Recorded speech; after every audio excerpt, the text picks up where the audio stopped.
This is the Barbecue Central Show podcast, being generated from a live recording of the Barbecue Central Show, which airs at thebbqcentralshow.com every Tuesday between 9 p.m. and 11 p.m. Eastern Standard Time. The Barbecue Central Show being brought to you by the Barbecue Guru, makers of automatic pit temperature control devices. Visit them at thebbqguru.com or call them 800-288-GURU. And by Tasty Licks Barbecue Supply, sauces, rubs, grills, smokers, everything for the outdoor chef. Visit them online at tastylicksbbq.com or call them 800-677-2882. And by Butcher Barbecue, manufacturers of premium injections, rubs, and sauces. Visit them online and take full advantage at butcherbbq.com. And by Stephen DeFranco Jeweler, official jeweler of the Barbecue Central Show. Visit them at StephenDeFranco.com or call 440-943-2700 and use keyword Barbecue Brother to receive all the discounts. And by iGrill, manufacturer of Bluetooth-enabled temperature, which is generated and sent to your smart device. You can find out more information by visiting iGrillInc.com. Use promo code CENTRAL to get 15% off your entire order at the iGrill Inc. store. And by Green Mountain Grills, one of the country's premier pellet grill manufacturers. 3 different sizes to choose from,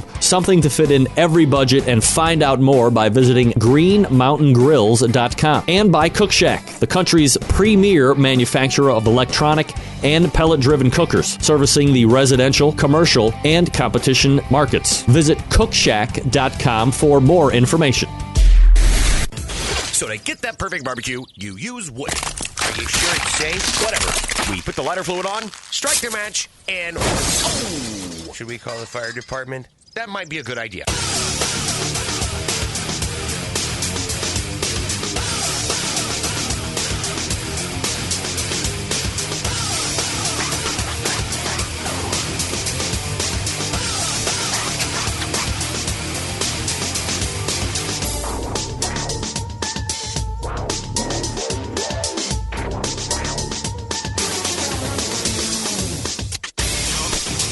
All right, good evening and welcome to the really big Barbecue Central Show. It is the show that talks about all things important to the world of barbecue and grilling. We broadcast live and direct from the Rock and Roll Hall of Fame city of Cleveland, Ohio, the barbecue capital of the North Coast. It is no longer up for debate. The barbecue capital of the North Coast. I'm your program host, Greg Rempe. Happy to have you aboard here on your Tuesday evening. Should you see fit to join the show tonight, 2 bits of contact information. A 216 phone call, 216-220-0966. You can also email the show, Greg at thebbqcentralshow.com. Either way is amenable for your content donation to the show. Everything else that you want to find out about the show can be found at the main website, thebbqcentralshow.com. And here's what's happening. Coming up in about 13 minutes from now, the second Tuesday of every month brings the creator of the most heavily trafficked barbecue and grilling forums on the interwebs. Meathead Goldwyn will be joining us. 9:14, 9:35. On the menu tonight is ham, amongst other things. There is a name out there, I believe it's called charcuterie. I might not be saying that correctly. That's fine. Something that rhymes with charcuterie, charcuterie, whatever. We're going to be talking about that as well. So, fun stuff. We got, the Easter stuff coming up, Mother's Day, the ham, whatever. A lot of ham talk from 2 hams, ladies and gentlemen. Yeah! I'll be here all week. And then we'll move to the second hour, 10:14. A frequent guest to the show, somebody I just love to talk the culinary industry with, a master of his own webcast, radio show, cooking classes, multiple-time author, multiple-time to the Baker's Dozen Tune 13 Emmy Award-winning Sam Zion, a.k.a. Sam the Cooking Guy. And rounding out the show, Sam's Club is not Sam the Cooking Guy's Club, but Sam's Club, the place where you buy stuff, has this little barbecue competition series. Maybe you've heard of it. This person joining me to come out of the bully tonight, a loyal Centralite and a third-place overall take this past weekend in Renton, Washington. The pitmaster of Lakehouse BBQ, Diane Mee. Not you, Diane Mee will be joining us. So, yeah, looking forward to it. It's a jam-packed show. You're more than welcome to jump in, and if you see fit, 216-220-0966. That's the phone number, and you can email me, Greg at thebbqcentralshow.com. All right, do it right now, folks. Fire up your internet browsers. Ditch the porno for 1 second, please, if I can make a humble request. And get it out there. The show is up and running. We're live. We're doing it live. We're going to do it live. Fuck it. We're going to do it live. Right here on Tuesday. And say, hey, Facebook or Tweeters or LinkedIn or Tumblr or Reddit for the nerds. Barbecue Central show is on, folks. Hello, is this thing on? The show is live right now on Tuesday. A couple different websites you want to link up. The main website for audio, thebbqcentralshow.com. If you want to watch it on the video, computer stuff, outdoorcookingchannel.com, the video simulcast partner of the show for about 7 years now. Maybe not 7, but a number of months, as we've said in the past, right? Yeah, number of months. Also, if you have Roku, we're on there live as well. Download the Outdoor Cooking Channel app in the Roku App Store, and you do have a live feed option. You also have the opportunity to check out there for archives of my show, plus a number of other shows. And don't forget, as far as replays are concerned, you can subscribe to iTunes for replays. Widely the most used to get replays of this show, or to subscribe through the podcast through iTunes. Search Barbecue Central Show. Get the one with the fiery grill on there. Don't get the one with the you get the one with the cartoon guy, too. That was the very first version of the show. Done strictly in podcast, all pre-recorded stuff, edited down for succulence, and then uploaded to the worldwide internets for your listening enjoyment. And then we morphed here in the live show. No editing on the live show. Take it for what it's worth. Also, the YouTube channel, which, depending on how the YouTube monitor people work, sometimes the video gets blocked because I've yet to get rid of the damn Tears for Fears music on the out for the first hour, which I have to do to keep the show legal. Because evidently it's been blocked in certain countries or people can't get it. Like the United States. Last show, I guess, was a little bit blocked, if you will. So if you ever run into that instance where, if you're a YouTube person, if you go to the main website or you go to Outdoor Cooking Channel, you can get the video archives fully there, both places. Never be blocked. I'll play all the illegal music and use all the illegal clips that I want. Kevin is not going to hold my feet to the fire, nor will I hold my own feet to the fire on my own website for replays of the video side. So there's no reason you should ever miss anything that has to do with the show ever. By the way, talking about last week's show, one of the most highly rated shows ever on the face of the earth in relation to the Barbecue Central show. Aaron Franklin joined the show last week for 2 segments, and we talked pretty much about it all. We talked about how he got into barbecue, if he grew up around it. He had relayed the story of how his parents were actually barbecue restaurant owners when he was growing up, and that he decided to go ahead and get his own restaurant. It was like a trailer, concession-style trailer, I guess, to begin with, and then that has since morphed through the success into the place that it is today out there in Austin. Voted best barbecue. We asked, does that put any extra pressure on you when you see the huge line? You get all the media attention about having the best barbecue and so on and so forth. He's like, yeah, you're damn right. Nervous? I don't know if it necessarily affects his sleep pattern, as we found out. However, he's got some pretty hefty shoes to fill each and every day, and making sure that the gang that rolls in tomorrow, Wednesday, hump day on a Franklin barbecue hump day, doesn't feel they haven't gotten the best barbecue in Texas. That's the standard. I mean, heaven forbid you live in a barbecue mecca and you are not self-proclaimed to. A lot of people proclaim to have the best this or the best that. For instance, there's a lot of other barbecue shows on a bunch of different websites that proclaim to be the best barbecue show.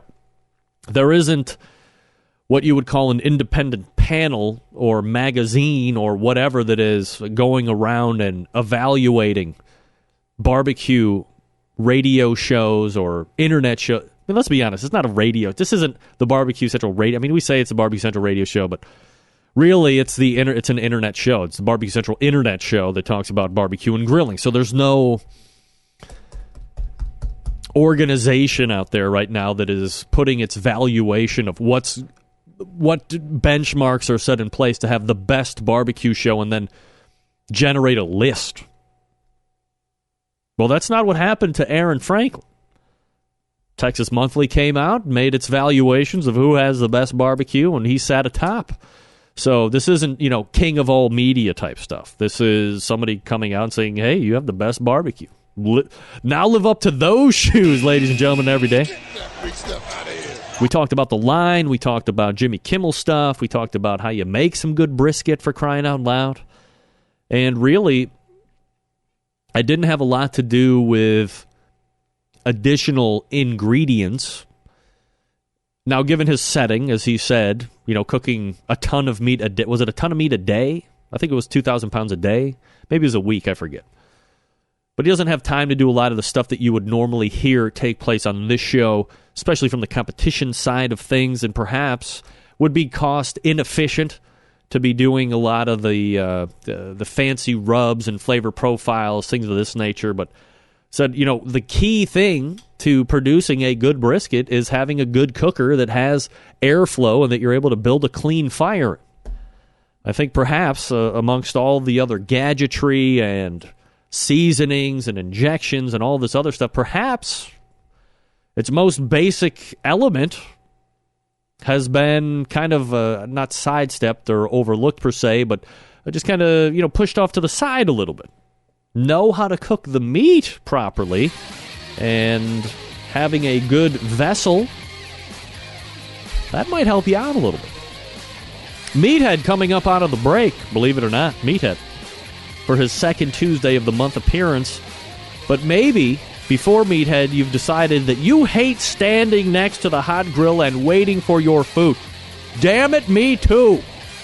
Let iGrill take care of it. The iGrill 2, the iGrill Mini, both Bluetooth grilling thermometers that will work with your iOS device to let you know when your food is perfectly cooked from up to 150 feet away. That's almost like from first to second base minus 30 feet. That magnetically mount to your grill or smoker. They come packed with pretty awesome features like graphing, minimum and maximum temperature settings, and custom alarms. The powerful yet compact single-probe iGrill Mini comes complete with proximity wake-up and LED temperature indicators that go through a range of colors based on doneness. Red lets you know your food has reached its target temperature, while green, yellow, and orange show its progress. Get your own iGrill Mini for $39.99 at this website. The letter I, then devices, and then Inc., I-N-C, iDevicesInc.com, or check it out, if you can, at your select Lowe's stores. You know Lowe's stores, right? Look like Sam's Club, but they're Lowe's. Jimmy Johnson drives a Lowe's car, I think.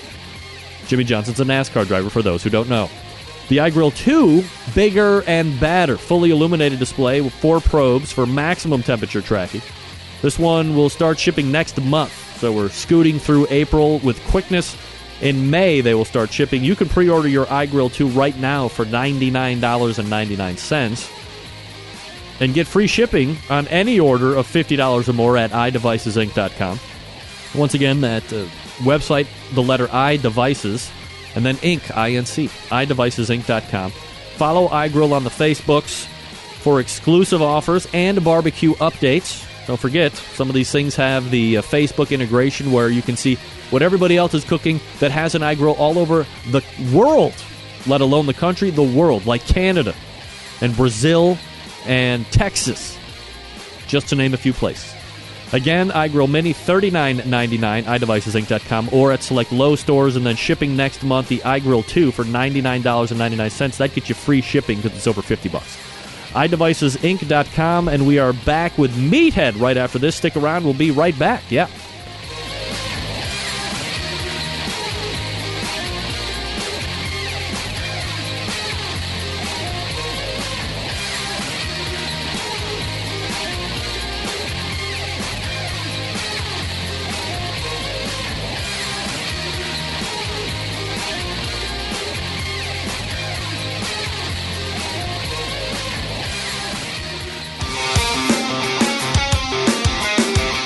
Broadcasting live from the Barbecue Central Radio Network studios in Cleveland, Ohio.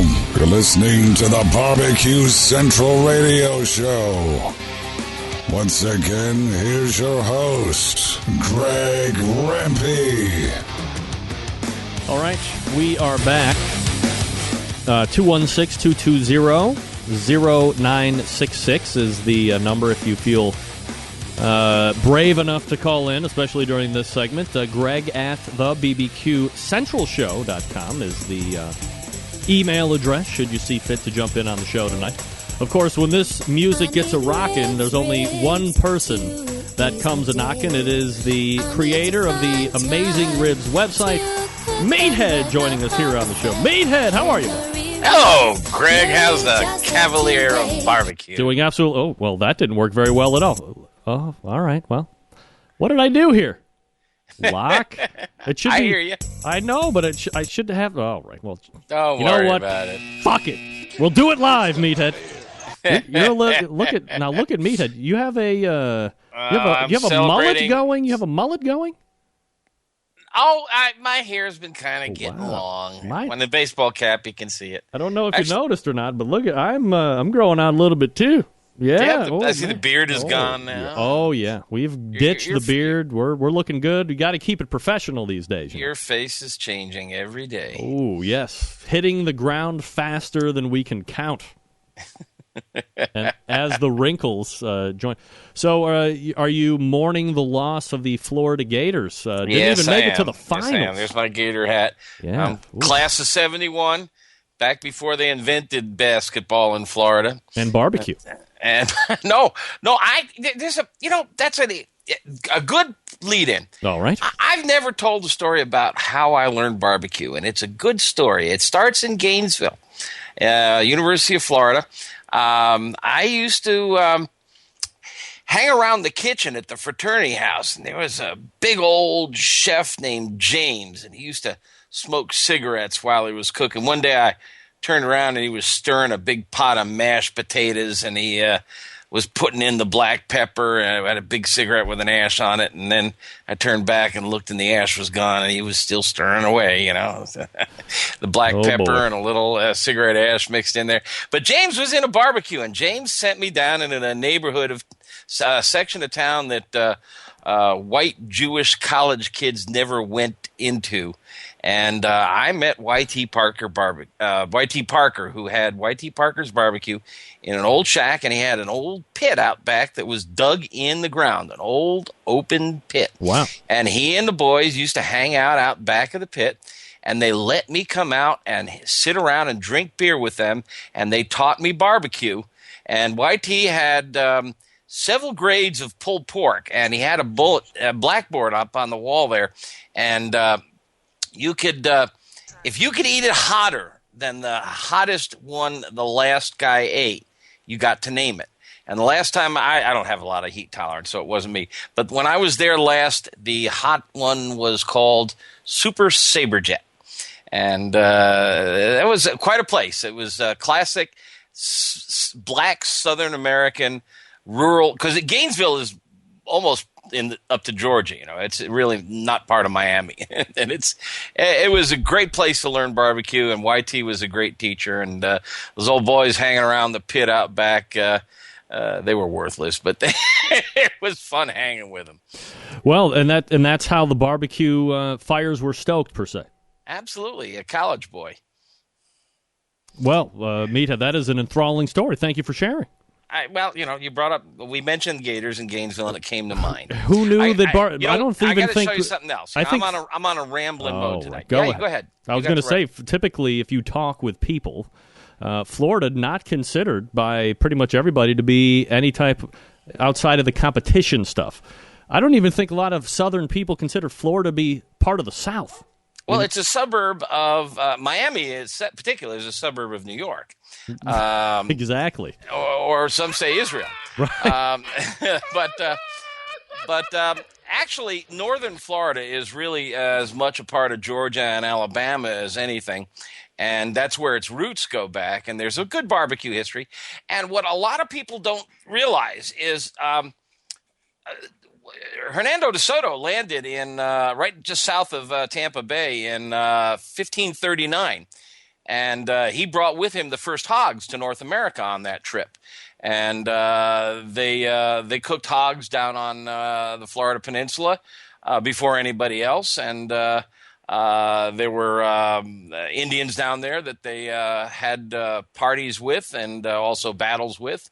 And there's a barbecue history. And in fact, I really honestly believe that smoked mullet, which is a classic, traditional, old Florida smoked fish, is one of the classic American barbecue styles. I rank it right up there on my website and in my mind. And one of these days I'm going to write about American barbecue history and maybe a book. We got to finish the other book first. But I think smoked mullet is a really important American barbecue style. And it's Florida.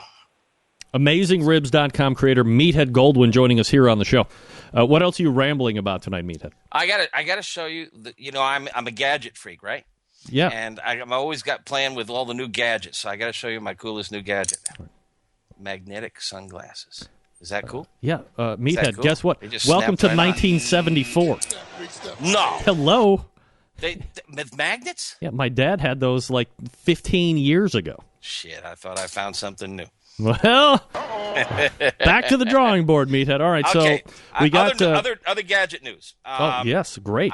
I got the call today from ThermoWorks. All right. Hush Hush, coming out on Sunday. Nobody's listening. They're shipping it to me tomorrow. A new $110, which is more expensive than the ThermaPen. Yes. Thermocouple handheld instant read thermometer with a new and improved backlight and all kinds of good stuff.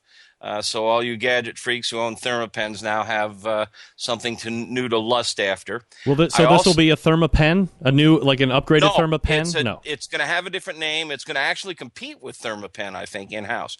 I haven't had a chance to really learn much about it. I'll have one tomorrow. Oh, great. I just also received the new iCelsius thermometer, which is actually comes out of Ohio somewhere.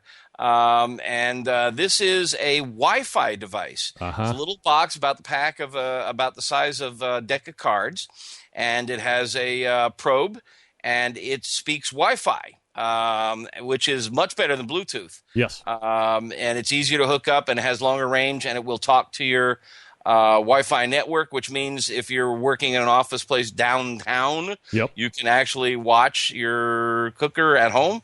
I haven't had a chance to check it. It just came in. And what else is cooking in the thermometer? And I heard also from one of your sponsors, you may have heard this also, I don't think I'm spilling illegal beans. All right. That there's a new version of the Party Q coming out. The Party Q being that, $129 little battery-operated temperature. Self-contained, runs on AA batteries. Love that little sucker. Put it on my Weber kettle with a Smokinator. Right. Works like a charm, and he's got a new and improved model coming out very soon. So that's cool, too. And hopefully it'll keep the price under $150. So all kinds of fun stuff in the thermometer world. I don't think – have we talked about the fact that I have hired an electrical engineer to test thermometers? No. Meathead, the cash reserves at AmazingRibs.com must be numbering in the millions of dollars. Wow. Just rolling in the dough. How the hell for many months over the last couple of years, I was gamefully unemployed. You're hiring all these rat bastards, and here I was barely eating government cheese. Where the hell were you? Thanks for nothing. Wow. I got a retired electrical engineer who is testing thermometer. We bought him all kinds of bench testing equipment that measures the precision of the thermometer, how long it takes to go from one temperature to another, and then he's going to end the testing with a 5-foot drop test. See if they survive. You're kidding. The suicide drop. Wow. And we're building a database, and I just spent about $3,000 on thermometers and sent them all to him. So we're going to have the ultimate thermometer database. Hopefully in the next 60 days it'll be up and running. How many thermometers are out there for you to test? Are we talking hundreds upon hundreds? I just purchased about 100. You're kidding. No. Between Polder, ThermoWorks, Maverick, Teltrue. Right, and all the stuff that's on Amazon, Just bought everything we could find that looked like it was worth testing, and we want to put it through its paces, give it a serious test, and come up with some recommendations. And now all of this has been purchased. This hasn't been given to you where you would potentially look at, Well, the iCelsius and the new item from ThermalWorks, it's coming in tomorrow. They sent those to me, but everything I just spent about somewhere around $3,000 on thermometers.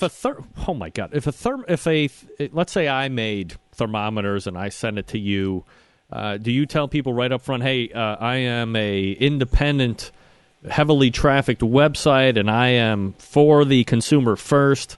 And whether you've given me... We actually have a written policy. Can I get a goddamn word in edgewise on my show, Meathead? Lay back just for 1 second. Let me compete. Will you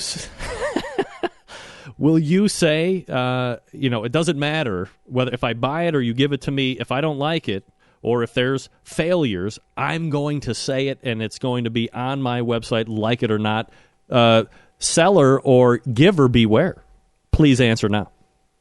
Well, there is this little audio gap between you and me, so I sometimes have to fill it. Yeah, the gap is your mouth, Meathead. Hello? You're right.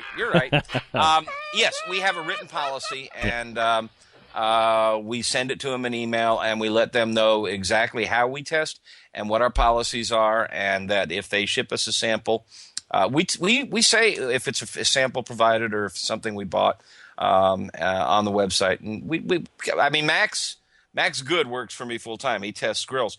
We just came out today with our top 10 charcoal grills, top 10 best value charcoal grills for 2014, gas grills, top 10, and smokers for 2014, top 10 of each. So there's 30, and you can find the list on our homepage, AmazingRibs.com, right on the What's New section there.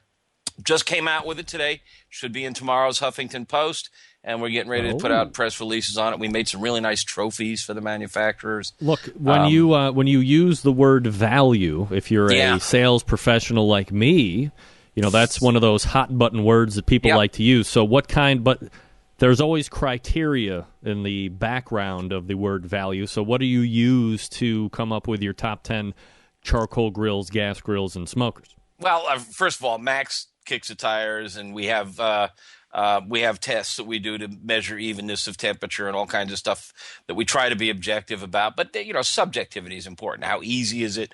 Ergonomics. How good is it to use? And then we look at it and we say, okay, here's 2 grills for $300.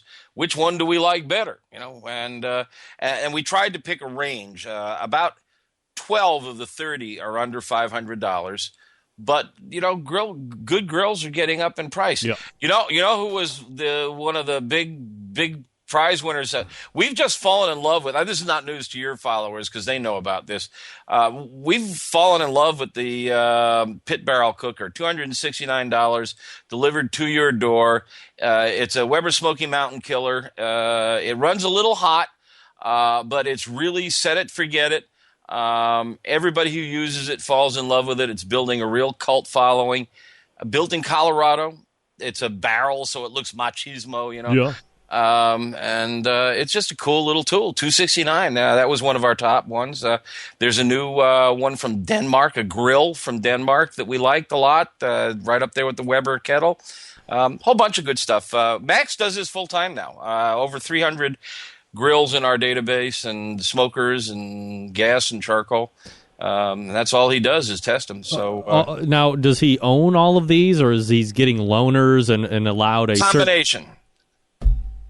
Jeez, combination. So does he house them at his house, or do you guys have like a common space to house all these things that you're allowed to keep or buy? If I tell you where they are, I know you're going to be driving your truck over there tomorrow. You might be right, or you might be right. His deck is about to collapse. My deck is about to collapse. This combination of samples shipped by manufacturers, stuff that we buy, loaners, for like the Komodo, that big old beautiful tile inlaid Komodo. That was a loaner when we got that. They loaned it to us, and when we were done, we shipped it on to somebody else to test it. The big green egg we bought, the a couple others. We the Sabre gas grill. They sent us a demo. But we get a lot of demos sent to us now. And they're all you're given. Do you tell them we need it for X amount of time in order for us to do a complete evaluation? Yeah, 3 months is the minimum for us to really give it a good thorough kicking ass. Wow, that's pretty good. 90 days. Yeah. Depending on when you structure it, like last month through, February through a May or February through June. I mean, that'd be perfect. You get the cold weather, you get the spring, you get the hot weather. It's all different kinds of temperature zones inside of that small window. Mm-hmm. Yeah, we're getting serious about product testing. If you Google things like the pit barrel cooker, we're right up there, right after the manufacturer. It's a cool database. You can search it. You can go for charcoal grills under $500, smokers, gas grills, whatever. You can just searchable database. It's pretty neat. All right, it's up there. AmazingRibs.com is the website. Under what's new? Is it what's new or things that are new on the website? It's under equipment. There's a tab, equipment reviews, right there under equipment. Oh, the top 10. Yeah. It's on the homepage. You'll just see it right there on the homepage. All right, AmazingRibs.com, the website. All right, you got room for a little bit more news? Yes, go now, and then we'll take the break, and then we'll come back. Have you guys discussed what's coming up this weekend on the Discovery Channel and Discover America? What's coming up? Oh, well, the Discover America has the new edition of Pitmasters coming up on the 12th. Can't wait. Mo Cason is replacing Melissa. Can you replace somebody that never made one appearance? She never did. Melissa was on. Melissa was a judge on Pitmasters. No, well, yes, correct. However, if you go back and look through the annals, not anals, but the annals of the show, last season or the most recent season till this one, there was a rotating judges panel. So Melissa was there. They had, of course, your pal and mine, Al Bubba Baker, was on the very first episode. But there was a rotating cavalcade, a veritable cornucopia of barbecue judges that were sitting next to Tuffy and Myron, and then towards the end of the season, there was some announcement made, and I actually had Melissa Cookson on the show after the fact, that she was made the new permanent judge for the upcoming season. Well, in between the last season and this season, something has changed, and Mo is replacing her. Our friend will not give us the inside scoop as to exactly what is going on, but yes, it seems that Mo Cason has nicely stepped in and taken her spot, as it were. And by the way, our friend John Marcus is still listed as an executive producer on the official press release. Of course, I'm not talking about that being our friend, of course. I'm talking about the other our friend. Oh, that guy. Yeah. All right, one more tidbit. This is interesting. Well, wait, hold on a second. What do you think about the BMC being a judge on Pitmasters? I don't know Mo very well. I've met him. He seems like a fun guy. And this is television. Television is all about personality, all about fun. How does it look? I think that's makes a perfect sense to me. He's a better choice than you or me. I'm not gonna. I don't know how he cooks. I haven't ever tasted his competition food. I've tasted him, just casually, and I enjoyed it immensely. And I love his company. He's a great guy. But hasn't this show continued to perpetuate a competition style profile? I mean, obviously it's a competition, right? But your judges are competition cooks. So you or I would never be on that show. I mean, because we don't compete. No, I don't. One of my issues with the show is that you have sometimes they pit restaurateurs versus the competitor, and it's been my assertion that whether it's admitted or not, you're cooking, now for 3 competition judges. So the guy in the restaurant probably isn't going to be putting the same profile that a competition cook or judge would expect. Hence, in my view, potentially at a bigger disadvantage than the other people that are competitors per se. Come out and say it. He's a patsy. It's a setup. Yeah, I mean, he's a big name, but he's there to get his butt kicked. Before we run out of time, because we were going to talk about ham, but I've had this flow of interesting tidbits here. On the 11th, Friday, the Discovery Channel is rolling out Boss Hog. I got to read you this press release. Well, good, because we both know I don't know how to read. Have you heard about this or talked about it yet? No. Okay. Boss Hog, this is hysterical. I mean, premiering on the Discovery Channel Friday, April 11th at 10 p.m., follows Brian Pigman Quaka and his crew as they take on Texas's wild hog problem, building his pig empire. In recent years, wild hogs have ravaged Texas, an estimated $1.5 billion in damage, blah, blah, blah. And he's getting bookings from high-end clients to hunt hogs. Expanding Pig Time's enterprises, Pigman has also partnered with local barbecue joint Wright's Barbecue. At the helm of the barbecue business is Quita, helping Wright's serve up delicious barbecue to Texas for the past 50 years. Whether she's trying to curb Pigman's big business ideas for Wright's or just keep tabs on Pigman's wacky dad, Dap, Quita's partnership with Pig Time has become a lot more than she bargained for. Although Pigman's hands are full building a successful business, it seems like most days are spent managing her harebrained staff. No one tests Pigman's patience more than his dad, Dap, who runs... I can't read this whole thing. I'm enthralled. I mean, are you going to put your DVR on record for this one? No. This is Duck Dewey. What was it? Duck Dynasty. Duck Dynasty gone to the hogs. So what we have here, in its bare elements, we have a guy that shoots the wild hog population. Yeah, his dad is care of the 1.5 million. His dad is a kook. There is a barbecue restaurant somehow involved with this who is employing the dumbest of the dumb. This is what we have. How do they get a license to serve wild hog? I guess once you have it butchered and properly stored, what's the difference, right? I don't know. I think USDA and state health boards have to be careful. You don't know what could be in them. I mean, there is no trichinosis in farmed hogs at all in this nation. I don't know what's out there in the wild. Meathead. I don't know. Let me tell you what this hog is. Organic. Thank you. Yes. There we go.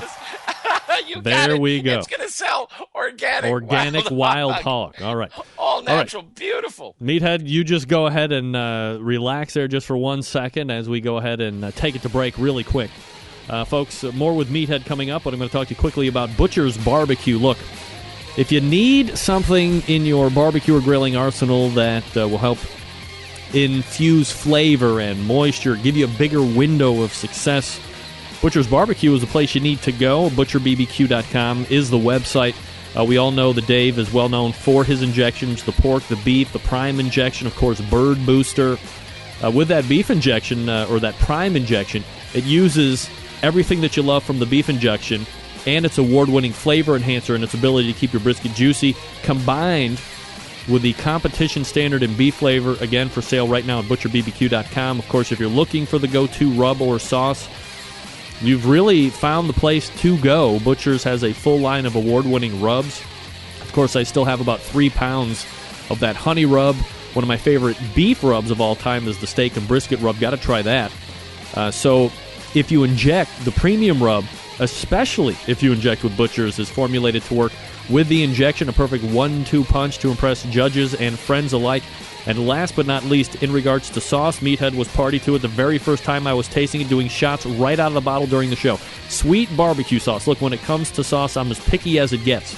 But Butcher's sauce wins in every category for me. Not overly sweet, a nice slice of tang, just the right amount of back-end heat, and for crying out loud, no liquid smoke. Dave takes the time, the effort to make a quality sauce, and not taking the easy way out by putting a bunch of that liquid smoke in like a lot of the other manufacturers do on the shelf today in your grocery stores, in your butcher stores, wherever you go. No worries about breaking the bank when it comes to shipping either. Anything at $55 or less ships at $8.50. Between $55 and $200 ship at $9.75, and anything over $200 ships for free. Beautiful.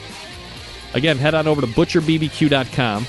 Stock up now on the sauce. Buy 6. Just buy 6. You'll thank me later. ButcherBBQ.com. Always trust your butcher. All right, we're back with more Meathead coming up right after this. Stick around. We'll be right back.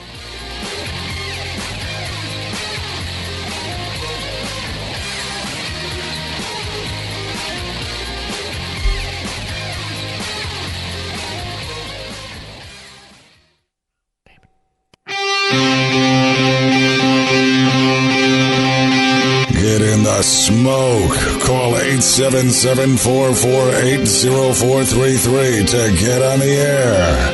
Now, here's your host, Greg Rempe. All right, we're back. Meathead joining us here on the show for the next segment, for the last segment as well. AmazingRibs.com is his website. Meathead, always appreciates you hanging through the break, as it were. My mom texts in, what a great segment. Love that Meathead.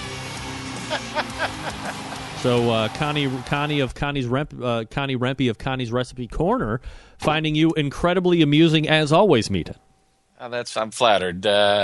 It's fun, Greg. Just yakking with a buddy. You know, I mean, this is the best hour of my month. Yeah, and it. Providing a service to our industry, whether people want to admit it or not. I have a good time, and that's makes it all worthwhile. I hope folks learn a thing or two. I mean, I consider myself a teacher more than I do a cook or a writer or anything. Shall we talk about ham? A little Easter ham. It seems to be coming up. The 20th, I think, is Easter. Something like that. Could be something like that. I think it's coming right around the corner. Well, there's it's really confusing. There's a ton.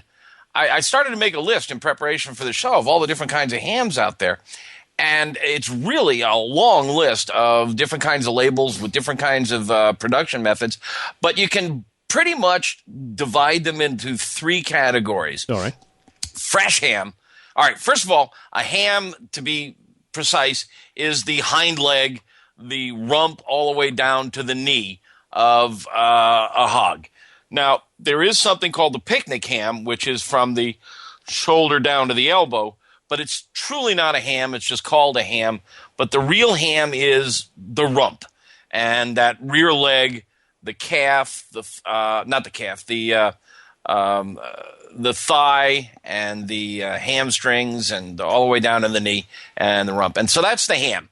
And there are a variety of ways of buying it. First of all, you can get fresh raw ham, just like you would any other piece of pork chops, pork loin, ribs. It's raw. And we'll talk about how you might want to cook that in a minute. So there's fresh ham or raw ham. Then the second type I want to talk about is called dry cured ham. Dry cured ham is like Italian prosciutto or Serrano from Italy, from Spain, Bayonne ham from France. This is a ham that has been coated or buried in salt. And the salt prevents microbial action. It pulls moisture out. It kind of dehydrates it. It also penetrates. Salt is one of the few compounds that can really penetrate meat. I mean, sugar, garlic, those are prosciutto hams. I took that picture in Parma, where they make prosciutto di Parma at a prosciutto factory. Parma, Ohio? What'd you say? Parma, Ohio? No. I forgot there is a Parma, Ohio. You're damn right there is. Parma, Italy, which is one of the it's one of the great food places in Italy. You get Parmigiano Reggiano, and Reggiano, Parma and Reggio are two little towns, and that's where you get the queen of cheeses. And also from nearby Modena, which is right around the corner, you get a balsamico vinegar, and the real balsamico is so far different than the stuff you get in the grocery stores, but that's another topic for another night. So in any case, prosciutto, which is packed with salt and air-dried, hung for around 18 months, I think. And usually it's served crudo or raw. It's not cooked in any fashion. It's just cured with salt. The salt penetrates. The salt kills bacteria. Now, the reason the cut end looks white is they do rub lard and salt on that cut end when it hangs. And and you can see the skin and the fat layer are still on it. And there's a whole mystique about the temperature of the air and the wind and all that stuff. It's pretty cool, though. Visiting one of these places is amazing, and the whole process is fascinating. I had a real blast there. I spent the whole day there, and then we tasted a whole bunch of fun stuff. It was just outstanding. So those are dry-cured hams, and among them is Virginia ham and Smithfield ham. I've seen them dry cured like this in South Carolina. It can be they do it in Kentucky, and there's this whole burgeoning industry of what we call country hams in this country. Some of them are done very much like prosciutto. There's a place in Iowa. Oh God, I'm drawing a blank. Somebody in the message board remind me. What's the name of the place in Iowa? Dubuque. No, the name of the company that makes this stuff. Duroc. Say again? Is it Duroc? No. That Duroc is a hog. Oh, right. That's a type of hog. I'll think of it. This is what happens when you get old. Honey I baked. have this theory that gray hair is gray matter that just leaks out. Right. There's a lot of that prosciutto style ham being made in the U.S. Some of it is smoked. In Italy and Spain and France, it's usually not. A few of them are, like speck, which is from northern Italy. And I had my first taste of speck about a month ago, and it was amazing. If you guys can find speck, it is like prosciutto, only it's smoked. And it's wonderful. It's kind of like bacony, you know. It's really sweet, and it's amazing stuff. And they shave it real thin. You can almost see through it like window pane. Look for speck, S-P-E. It's made from up near the Austrian border of Italy in the Alto Adige, where there's some very good wines. So in any case, dry-cured hams are made by rubbing salt on there. And then there's wet-cured hams. We call those city hams sometimes. Country hams, dry-cured. City hams. That's a raw ham. Hold on, I got the other one. Yeah, that's a raw ham. And this is, that's your wet-cured ham cooked on the grill. And that's the stuff that you get in most grocery stores, your spiral carved ham. And they're either submerged in a brine, but most of them are injected with a brine. And they've got this device with a bunch of needles that injects a brine into it, and that cures it. Curing is the process of salt being injected either chemically, through chemical means working its way in, or being injected, and that preserves it. And so most of what we get in this country, especially those big bright pink hams, are wet cured hams or city hams. And they usually get that bright pink color by the addition of what's called pink salt. And pink salt has preservatives in it that are used for hot dogs and corned beef. And it produces nitrites and nitrates. And anybody who is really freaked out by that, I really did some good research on this, and I dug up all the literature I could on it. I have an article on my website about nitrites and nitrates, and all of that. This is just such a classic case of how this media doesn't cover science very well. There was one research paper in the 1970s that implicated pink salt and nitrites and nitrates in as a carcinogen. It has since been disproven a dozen times, but you just don't hear that.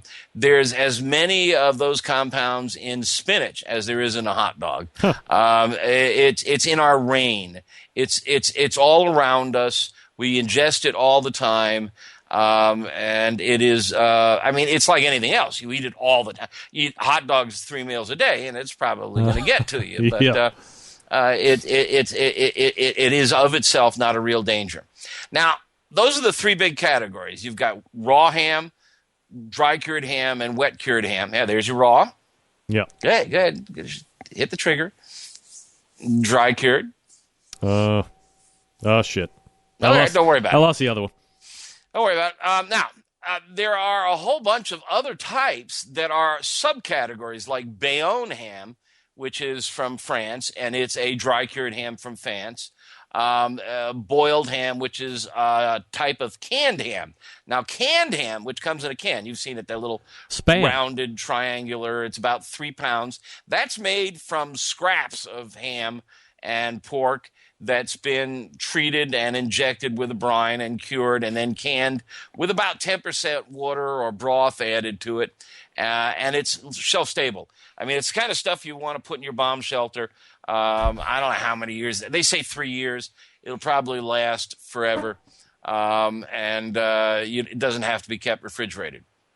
Now, that is not to be confused with Spam. No, Spam. I really should know exactly what Spam is. I'm sure Right. It's a compound. It's like a pate. It's different chunks of meat ground up and smashed up and stuck in a can. Maybe they should call it pate. Now, ham steaks. Have you ever had Spam? When you buy ham steaks, that's wet cured ham.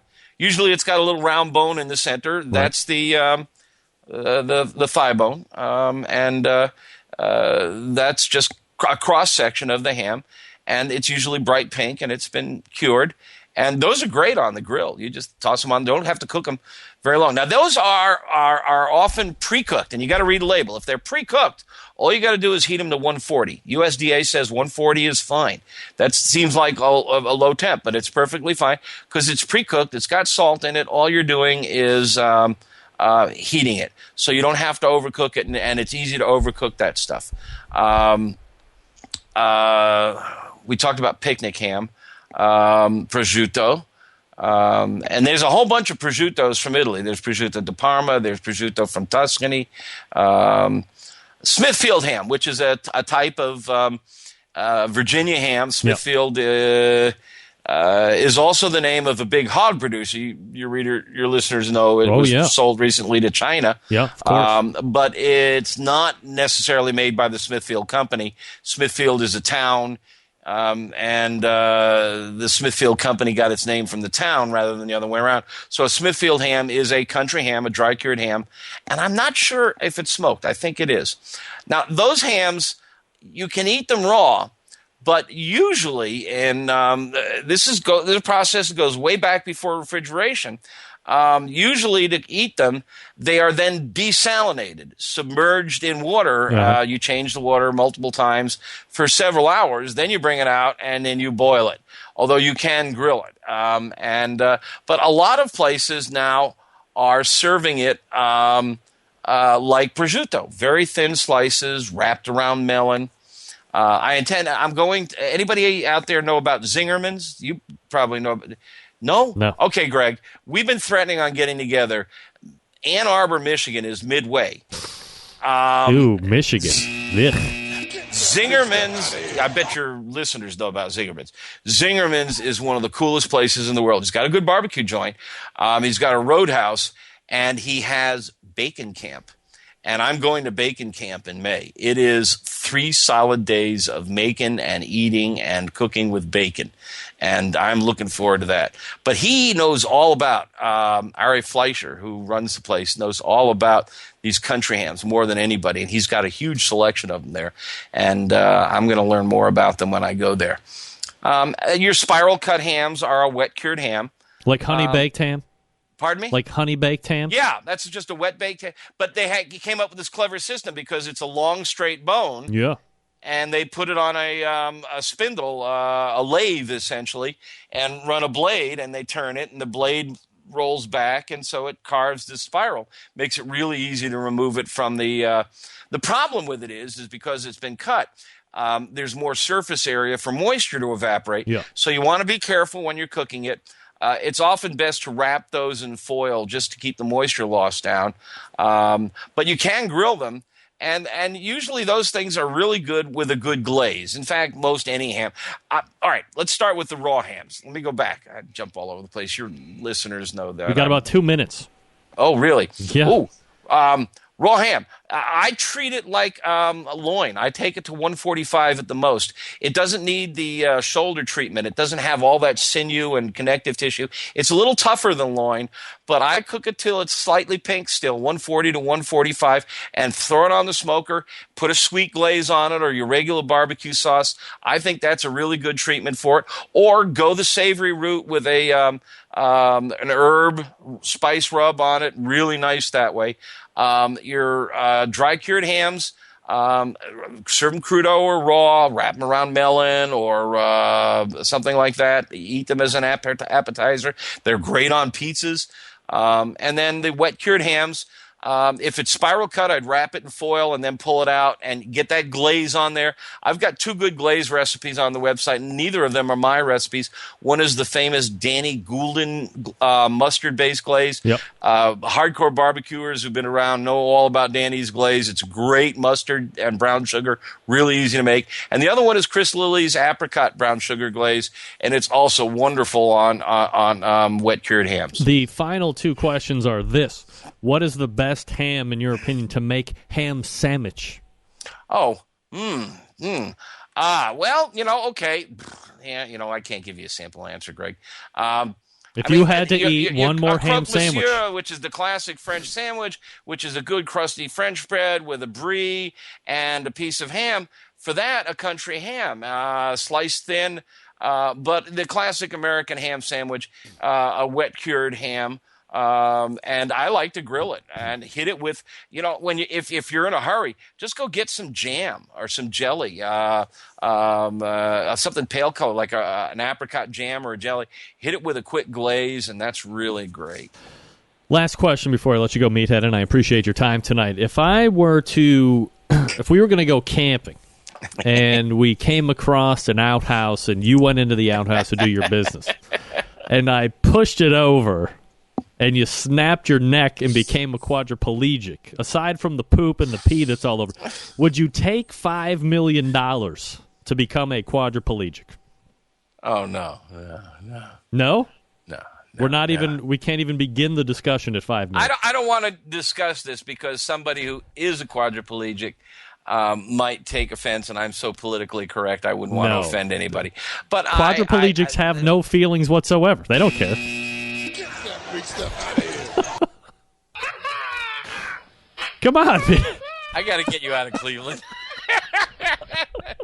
All right, you can find Meathead Goldwyn, who is not entertaining $5 million for quadriplegia in exchange, at AmazingRibs.com. Of course, all of the ham recipes, the glaze recipes, and most importantly, the top 10 valued charcoal, gas, and smokers are all right there on the website. Again, AmazingRibs.com. Meathead, as always, I appreciate it. Charcuterie. Next time is charcuterie, right? Okay, we'll talk about it next time. All right, there he is, ladies and gentlemen. Meathead Goldwyn from AmazingRibs.com, the most heavily trafficked barbecue and grilling website that you can find out there on the internet. Meathead, very concerned for paraplegics out there. Thank God for Meathead. If it wasn't Meathead, who running roughshod all over the physically impaired. All right, folks, quickly, let me talk to you about Stephen DeFranco Jewelers. You didn't heed my warning last time when it was Valentine's Day. Guess what, folks? Mother's Day coming up sooner than you can even imagine. Get it done early, get it done often, get it done with Stephen DeFranco right now. Go to his website, StephenDeFranco.com, pick out what you like. Better yet, give him a call, 440-943-2700. Tell him that you are a Barbecue Brothers sister. Say, hey, I didn't listen to Greg the last time when Valentine's Day was rolling around. I totally missed the mark, didn't convey what I was hoping to, overpaid, whatever the case may be. And now I'm calling you. So first ask for Steve after you call. Once he gets on the phone, Steve's going to take you down a magical journey of questions and trying to figure out what it is you're exactly looking to get and how much you're looking to spend. Some things you need to know about dealing with Stephen DeFranco. He's the guy that runs the business. You're not dealing with just a salesperson or somebody trying to line their pockets with fat commission and bags of cash. Certainly, Steve is in business. Profit is not a dirty word, but he's looking to not only get this sale, but he's looking to get your business for not only the remainder of perhaps your life, but maybe you're going to bring another generation into the world that's going to be looking for jewelry as well. Well, we want to do business with those folks just like you. So, once you have found what you like, you give Steve the call, 440-943-2700, 2700 at the end, and say, Steve, I'm a barbecue brother or sister. Here's what I'm looking at. He's going to tell you what the real price is, because he can't put real prices on the internet because of some type of contractual thing with the manufacturers. Shipping always free. Engraving on stuff that can be engraved always free. For watches, you get that extra year of warranty for free. It's all good stuff, and you can find it at StephenDeFranco.com. Once again, that's StephenDeFranco, DIFRANCO.com. Or give him a call, 440-943-2700. We're back to wrap the first hour right after this. Stick around. We'll be right back. Big name interviews, advice on cooking brisket and ribs, and the only host willing to share his honest opinion on all things important in the world of barbecue. It's the Barbecue Central Show. All right, welcome back. 216-220-0966. Greg at thebbqcentralshow.com. Thanks to Meathead for joining me the last two segments. Again, his website, if you've never heard of him or seen the website, AmazingRibs.com. That's AmazingRibs.com. He didn't answer my question if he has eaten Spam before. It's a ham pate. I believe we said ham pate. All right, I'm not trying to get blocked this time. So bear with me here on the music so I don't get banned by I ran a little far back on that one. All right, we're going to wrap up here. We'll head to the second hour. Plenty of guests to get to, plenty of stuff to talk about, plus your takes, your calls, your emails. If I can remember, we're going to do a giveaway, Sweet Smoke Q Juice giveaway. So stick around for all of that. We will be right back right after this. It's the Barbecue Central Show right here on the Barbecue Central Network.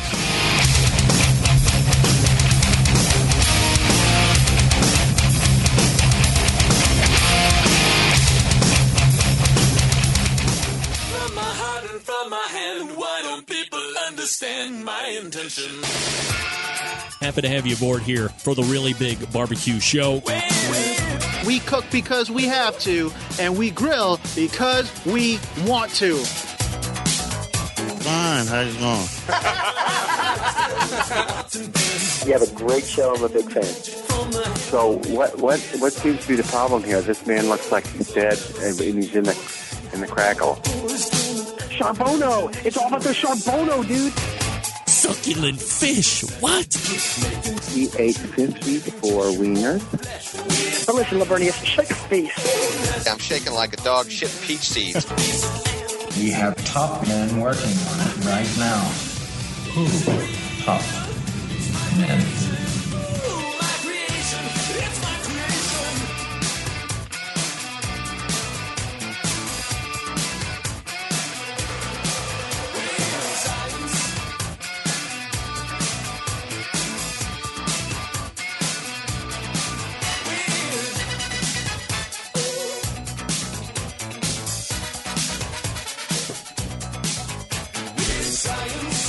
All right, just like that, we're into the second hour. Lots of stuff going on in the chat room. If you've never joined the chat room, you're missing out. You head on over to OutdoorCookingChannel.com. You kind of scroll down to the bottom. You see a chat room in there. There's roughly 30-some-odd people in there bantering about. My friends, you have found the Barbecue Central Show. This is the show that talks about all things important in the world of barbecue and grilling. We broadcast live and direct from the Rock and Roll Hall of Fame city of Cleveland, Ohio. And I am your host, Greg Rempe. Thank you for joining me as we move into the second and final hour. We do this show live every Tuesday. So if you're listening to this show now on Wednesday the 9th or the 15th of next year or whatever the case, understand, and I still think there is some type of misunderstanding that this show is, we say that it's live or it's this show or that show, whatever, but it's somehow just a podcast, which in a technical sense isn't not correct. But this show is a live show first and foremost. Its very first run on Tuesdays between 9 and 11 is live as it happens. It's not edited for after-the-fact stuff, unless it goes really bad, but I've never had anything go really bad yet where I have to worry about that. However, while we're doing the show, I'm also recording it. And while I record it, then that's where the podcast thing comes into. So I record the audio, I record the video. We're streaming live on Outdoor Cooking Channel right now. We're streaming live on YouTube right now. And this is how we get our archives for the people that can't make it to the live show. But I always say, if you're going to do, the live show, please, try it out once or twice and get in the mix, because you never know what's going to happen on a Tuesday. I mean, you never know what's going to happen when you download the recorded portion of it. But having it happen live is a lot better than doing it recorded. What can I tell you? All right, still to come on the show tonight, in about 11 or 12 minutes from now, Sam the Cooking Guy joins me, and helping me round out the show around 10:35, Diane Mee, pitmaster of Lakehouse BBQ. On the show next week, kind of a mix-up of different guests and genres and so forth. For instance, Jeopardy champion and a guy that caused a lot of controversy, Arthur Chu, will be joining me.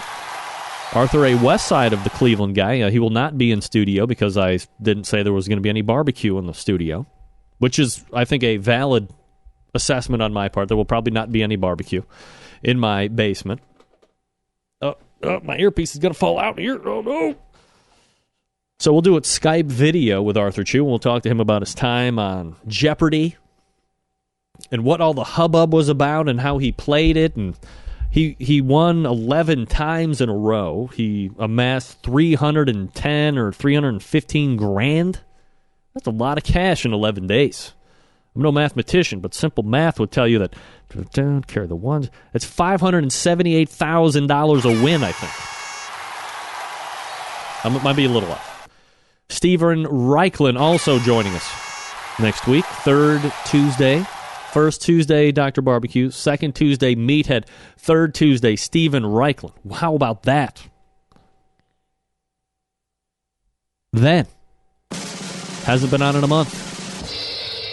Well, I guess this would be the second. Scott Roberts joining us.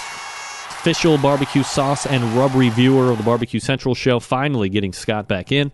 And then helping me round out the show, well, this guy will probably be on around the 9:35 area.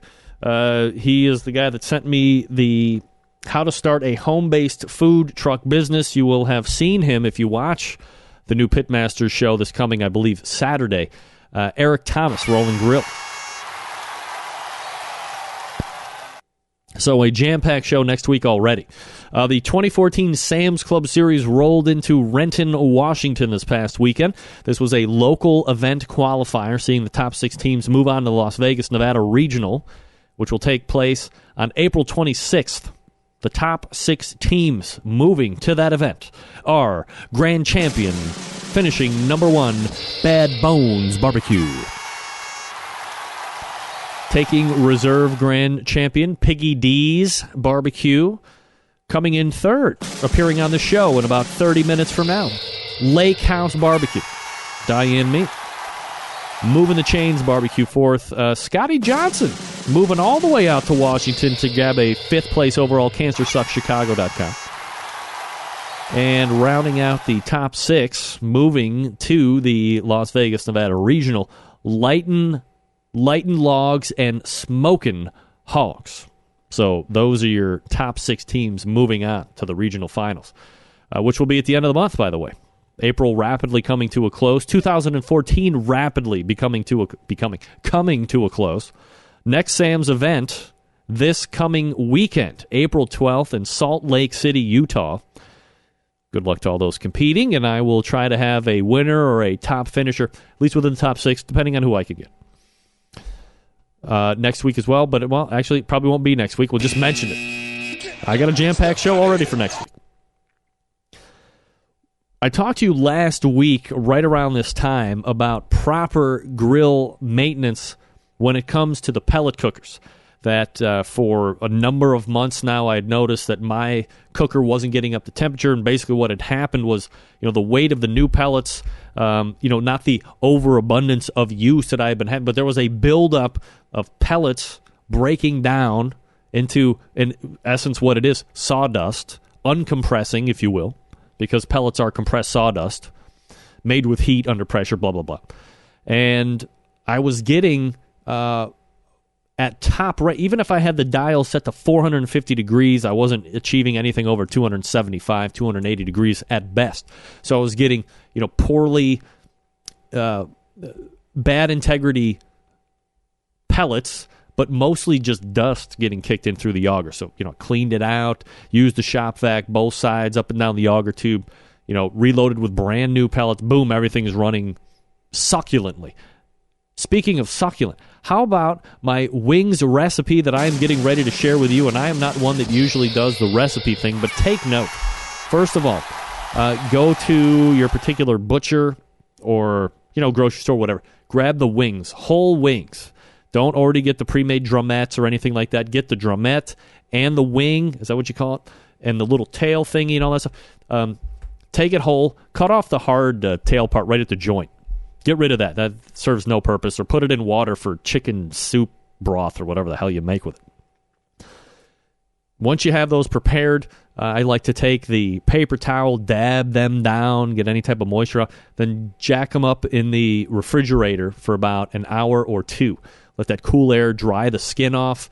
And then I used a Big Papa Smokers. They were both Big Papa Smokers. Both the seasoning salt and the Sweet Money rub. Good layer of both on each side of the wing, and then boom, into the pellet cooker around 375 until they were nice and crispy. Here's the key component here when you're laying them down onto the cooker, if you don't know this. Make sure that there's space in between each wing so you get the nice convection of air, you get the nice air flow over there so the heat and the smoke can do its thing on each individual wing. In the meantime, I've taken Frank's Red Hot and then a bunch of different secret ingredients that I cannot tell you about to make my own original recipe Anchor Bar hot sauce. It includes butter, by the way. And then once the smoked wings come over the what does Steven Reichland say? Smoke roasted wings come off the cooker. Hit them with a little of this Anchor Bar hot wing sauce. Little blue cheese on the side if you like that to cool the lips a little bit. Add a little different flavor twang in your mouth. These wings are absolutely spectacular. The kids love them. All the adults love them. Of course, they're coming off the cooker, so your presentation looks absolutely fantastic. The best thing about grilling and barbecue is if you get really good at it.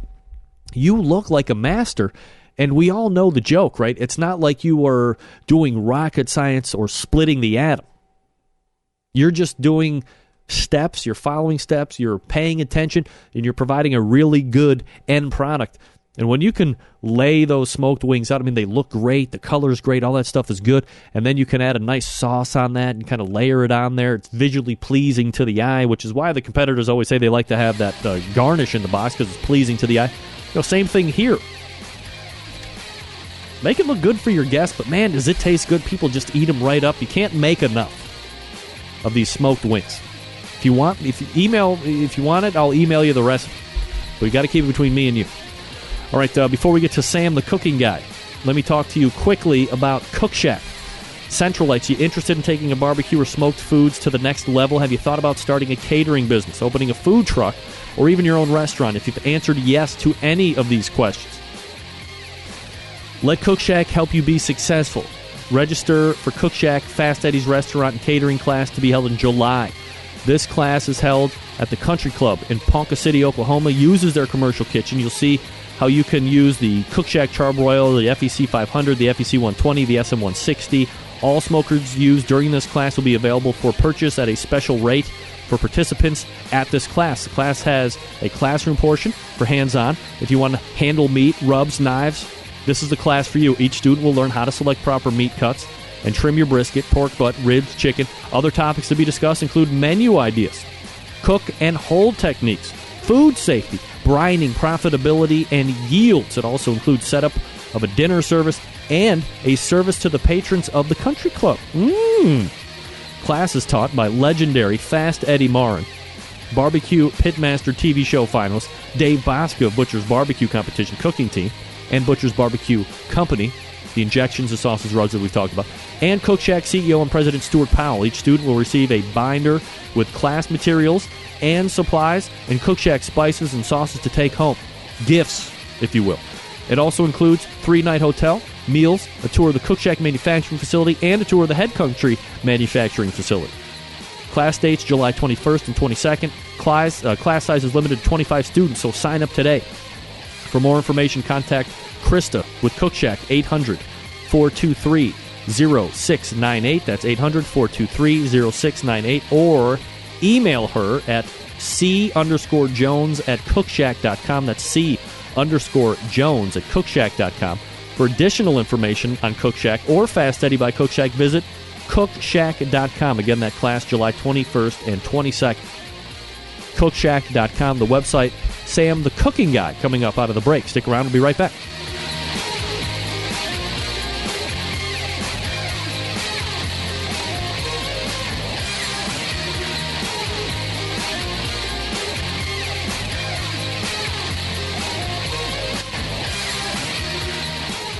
Broadcasting live from the Barbecue Central Radio Network studios in Cleveland, Ohio. You're listening to the Barbecue Central Radio Show. Once again, here's your host, Greg Rempe.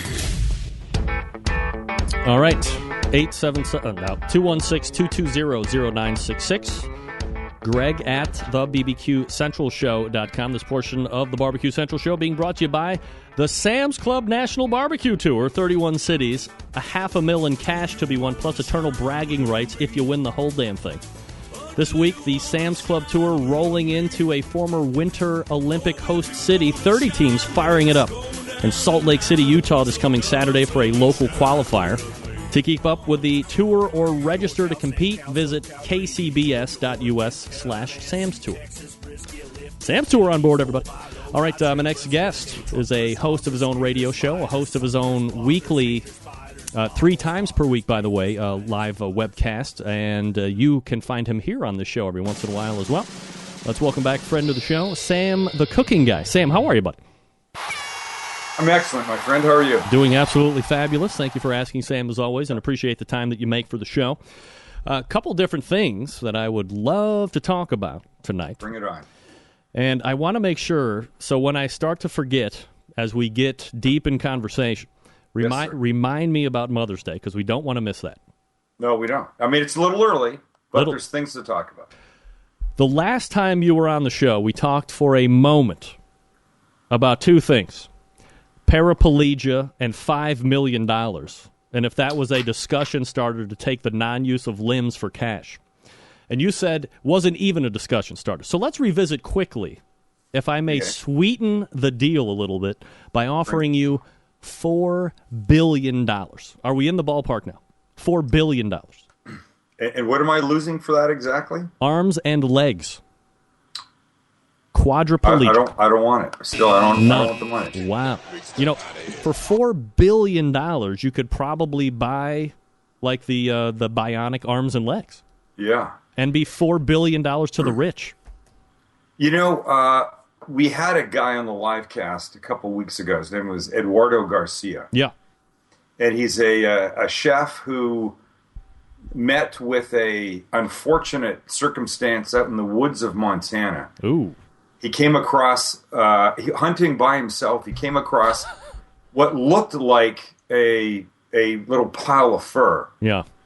And he was smart enough to know not to just touch it with his bare hands for fear that it was alive or would bite or whatever. Right. So he took his hunting knife and he poked it. Little did he know that it was a baby bear that had already died from electrocution and was sitting in water with the wires underneath it. And the knife, exactly what you're thinking. No way. Brought that electricity into his body. It came out 9 different places. He lost his left arm at the elbow. Oh, wow. There's a picture in the live cast of he and I standing together in my kitchen, and he's holding Louis. I've never seen an attitude with anybody like this before. Gracious guy, humble guy. Looked at it like, well, this is just part of it, and I need to go on from here. Having met him and listening to his story, which is really interesting, losing an arm or a couple arms and seeing how he does with it, maybe. But everything, Greg, it's a very substantial game changer. There he is. Yeah, I mean, there's that chicken sandwich. I mean, this, I'm still finding it incredibly hard to believe that he would find this bear, take out his knife. Yeah. The bear. How does the bear get electrocuted? I didn't even know there was electricity in Montana. I mean, I guess there was a wire that came from someplace. Who knows? Wow. And he reaches out to touch the bear, right. And the next thing he remembers is hearing shuffling feet. Doesn't even realize at first that they're his. Shuffling feet as he comes out of this daze. He's walking on gravel. Wow. And he finds his way back to some level of civilization where they help him and they helicopter him to, like a major medical center. And a couple of days later, he loses his arm. But wow, what he can do with really what amounts to be just really like a hook. Yeah, right. Like that is really, really, it's amazing. All right, well, it's amazing. You can check that out at thesamlivecast.com. Yeah. If you want to check out that episode. Of course, I watch every episode, so I actually saw it, and that's crazy. But so recently, I think recently-ish, you made a trip out to the Hawaiis. We did. We went to the island of Kauai, the Garden Island. Is this a like Sam and the family trip that you just recorded, or is it like a sponsored type deal, and you got some R&R out of it as well? How does that all go down? So we were approached by a resort in Kauai called Koloa Landing. It's a Wyndham property, and they said, we're fans of the live cast. If you'd ever like to do something together, let's see if we can come up with something. So I heard Kauai. Let's figure out something, and I set about figuring this out. So you may remember last year we had a cooking competition, and the winner got knives and cookbooks and junk like that. So we said, let's do it again, but this time the winner gets to go to Kauai. Wow. And that's exactly what's going to happen. She actually hasn't gone yet. She'll go in October. She couldn't go till then. But we went 4 days, stayed at Koloa Landing, stayed in a 3,600 square foot condo. What?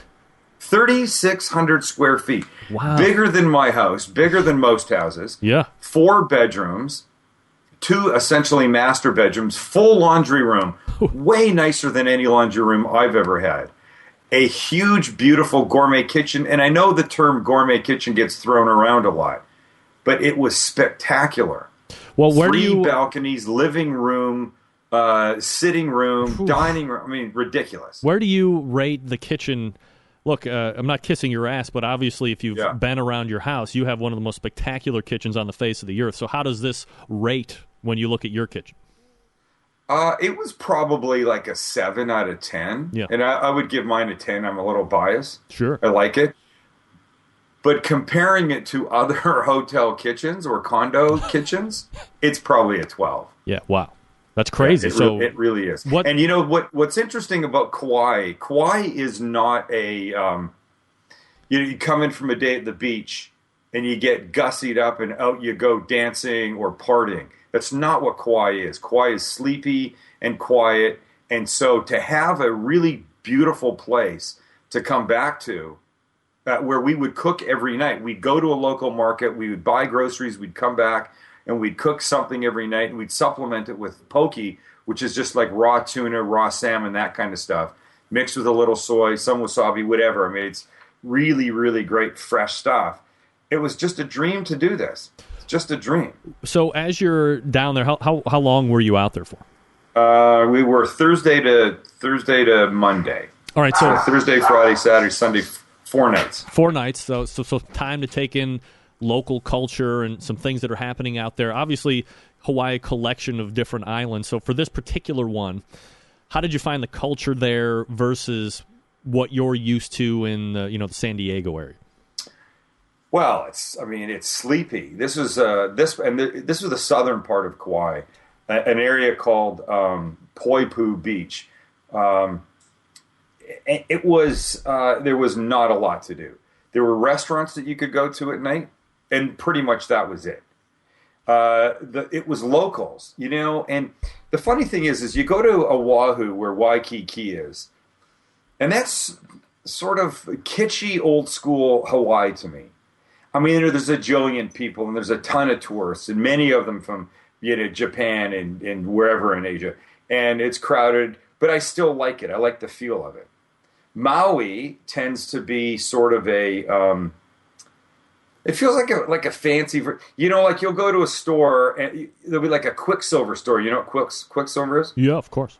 Yeah. So there'll be like a Quicksilver store, and there'll be moms in like tennis outfits and stuff like that. And look, I don't mind looking at a mom in a tennis outfit, but that's not what Kauai is. Kauai is like locals slapping around in flip-flops, doing a little fishing off the beach and that kind of thing. And I love the feel of it. I love the tempo of it. I loved everything about it. And I have to say, my first couple hours there, I was like, this place I don't know if I'm going to dig this. And by the end of that day, I was like, wow, I so love everything that's going on here. You're a food guy. I'm a food guy. When you look at prevalent foods and tastes and flavor profiles of this specific island on its own, what did you find was popular? What did you find recurring? What did you find that maybe you didn't like? Let's see. Well, there's a huge Japanese influence there. Huge. In almost all of the food. And I suppose on some level it started off as what would be like a Pacific Islander kind of influence. Yes, there's lots of fish, lots of shrimp, lots of raw stuff like that. But the Japanese have sort of helped mold the flavors of what goes on there in a really interesting sort of way. Soy sauce is a significant component of an awful lot of things that go on there. Sriracha is kind of a key thing of what's going on. And of course, there's the seaweed is an ocean product, the dry version, nori, Japanese, but the two of them come together in all kinds of dishes and stuff in a really, lovely sort of way. And I understand that we weren't there looking to go to fancy restaurants. It's not really how I like to eat. And I don't know that I'm really learning anything about a culture by doing that. I want to go where the locals go. I want to go to like a little shack and have the food that they're eating there. And so we went to a place called Hamura's Saimin. And Saimin is really like ramen. Sort of think ramen noodles, but elevated in a way better, but not sort of overly fancy kind of way. There'll be some porks or some brisket in that, some vegetables, something called fish cake, which is an interesting little like pressed, what would it even be like a little log of sort of white fish that's sort of compressed. That little slices are in this broth and like lots of green onions on top of it and wontons in it. So it's a little Japanese, it was a little Chinese, it was a little Hawaiian, but in like maybe one of the best bowls of noodles that I've ever had. That's how we like to eat. We don't like the expensive stuff. Somebody suggested a local chain restaurant that was, they said, it's very nice and lovely. And we went one afternoon just to look. And we stood there for about 30 seconds and we went, there's no way we want to come do anything here. I'm sure the food is nice and the people are going to be great. But to stand and have some chef and chef whites, make some over-the-top thing with a special drizzle and foie gras and foam and shit like that is not the way that we wanted to eat, and is not what we wanted to find when we were there. You can get that in San Diego, like on every street corner. Absolutely. Yeah. So, all in all, great trip, and you can't wait to get back. I can't suggest Kauai as a destination enough. I really can't. Have you been there? Let's see. The farthest west I have been to date, St. Louis, Missouri. Thank you. Okay. Well, you got to get a little. And did it really deserve the applause thing, St. Louis? Well, it was the farthest west I've ever been. Yeah, I guess. All right, I'm with you. Yeah, and I understand. For your part of the country, it's now becoming an awful long way to go. I mean, it's 5.5, 6 hours for us to get there. Yeah. So for you guys, probably 10, 12 hours. Yeah. Like I might as well go to London. Yeah. Right. but not nearly as nice, of course. But not nearly as nice. Yeah, exactly. And the locals probably have much better teeth than the people in England. Just kidding. No offense to the England people. All right. No, I don't think you are kidding. I think that's probably true. Yes, you're right. But the locals, and that's the other thing, too. I mean, that's where you really get a sense of what people or a culture is like when you're at the local level, right? When you're shopping in the stores where they like to hang out in and eating at the little shacks and stands that they go to. That's how you get a sense of what a place is. Do people give you the Howley stare down, or is that much overrated or much ado about nothing? We didn't feel it. I mean, I'm sure this part, I mean, as local as I'm making it out to be, there were plenty of, mainlanders there hanging around, white people, for lack of a better term, not islanders. And no, nobody gave us grief anywhere, and I certainly never felt anything like that. And I think they also appreciate that we're, tourists are a significant part of what goes on over there. And if you take the tourists out of Kauai, you're going to take a lot of the money out of the place too. All right, rapidly coming to a close here on this segment, so I don't want to forget, unfortunately, about Mother's Day. And I warned everybody before about Valentine's Day to go to my jeweler guy, Stephen DeFranco. I just talked about him again and said, hey, don't forget Mother's Day is coming up. Don't screw it up like you did for Valentine's Day. What does Mother's Day mean to you, and what do you like to do for Mother's Day? Well, I can't always do it. I'm not always in town, in the same town where my mom is. She lives in Canada. Yeah. So we're not going to be together, but I just saw her this past weekend. She'll turn 90 in August. Wow. She is of fantastic health. She got one bad ankle. Apart from that, she's wonderful. But my standard speech to people when it comes to Mother's Day is this. Anybody can take money out of their pocket and go buy a meal and take somebody out for a meal. Correct. But when you cook for somebody, that's now coming from your heart, and not to get all teary-eyed and emotional. I really mean that. And people will say to me, do you think people are scared to cook for you because you cook on TV and professionally and blah blah blah? Say, I'm honored just to have somebody make me a grilled cheese. I would love to have my mom here and to be able to cook for her. I think, and even if you don't cook, you can figure out something. A, it's going to be less expensive. B, it's going to be a lot nicer. C, it's going to mean 1,000 times more. And don't forget, Mother's Day is just a crapshoot when you're out there with a billion other people that have not taken the time to cook. Do you have a go-to recipe or something that you would suggest if somebody said, I'm okay in the kitchen or outside, or however they're going to cook it? Do you suggest one or two things? I think brunch is an ideal thing to do for Mother's Day. I think it's easy to gather around. The pressure is off with a brunch, unlike it's there with a dinner. I don't know why, but the nighttime cooking seems to bring more stress with it. Yeah. Brunch is a lot more, relaxing. It's much more forgiving. You can blend things that might not normally go together. And I would say there's a frittata recipe on my website: bacon, spinach, mushrooms, that kind of stuff. And a frittata is really just like a quiche, but a little bit more substantial, and there's no crust on it. And you can make it very easily in a pan, finish it in the oven. You can do it all on the stovetop if you want. Cut it into wedges, serve it with some sour cream, a little salsa or something. It's really wonderful. In fact, it's almost like a casserole that you could actually make it the day before and just reheat it and take all the pressure off yourself. I think that's a great thing to do.